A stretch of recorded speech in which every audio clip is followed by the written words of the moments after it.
मेरी सरकार, महानगर अध्यक्ष छुट्टन भाई हाजी सैफुर रहमान साहब, दोनों के घरों पर दबिश पड़ी और 250 जवान। मेरे घर पर ऐसा लगा मैं कोई बहुत बड़ा बागी हूं, डकैत हूं। 250 जवानों ने आकर दबिश दी, मेरे घर के मासूम बच्चों को उठाकर ले गए, मेरी पत्नी, मेरी बहन को, मेरी भाभी को उठाकर ले गए। और सबसे ज्यादा तकलीफ दे बात यह है दोस्तों,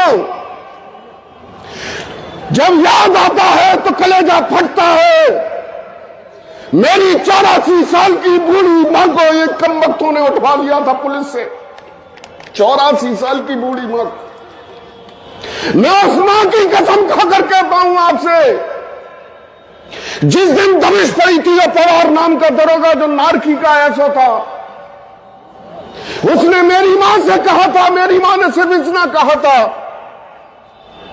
बेटा दबिश डालने क्यों आ गए हो? बसपा की सरकार में दबिश पड़ती थी, हमें मालूम था बसपा की सरकार है, ये तो हमारी सरकार है, हमारी सरकार में दबिश देने आते हो। पवार नाम का दरोगा बोला, बुढ़िया चुप हो जा, तेरे उसमें डंडा डालूंगा और मुंह में से निकालूंगा। मैं उस मां की कसम खा के कहता हूं, उसी दिन से मेरी मां का मानसिक संतुलन बिगड़ गया है। महीने 2 महीने के बाद जब अंधेरा होता है, वो चीखती है कि अंधेरा हो गया है, दरवाजा बंद करो, पुलिस आ जाएगी। ये जुल्म हुआ। वो हज पे जा रहे थे छुट्टन भाई, उन पर मुकदमा लगवा दिया, हज पर नहीं जाने देंगे। इतनी तानाशाही तो लोग नहीं करते, कोई नहीं करते। सद्दाम हुसैन ने नहीं की होगी अपने राज्य में जितनी इन पिता और पुत्र ने की थी। अपनी छाती पर हाथ रखो, अपने सीने पर हाथ रखो। हो सकता है मेरी जितनी तकलीफ है उतनी तकलीफ का एहसास आप नहीं कर रहे हो,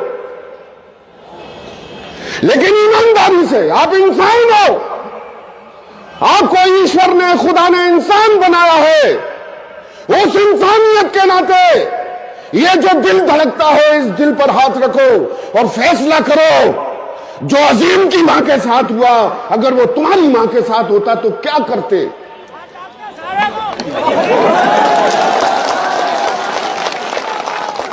तो क्या करते? मेरी मां के साथ हुआ है। नजर मिलाओ, जुबान तो खोल, नजर मिलाओ, जुबान तो खोल, जवाब तो दे। मैं कितनी बार लुटा हूं, मुझे हिसाब तो दे।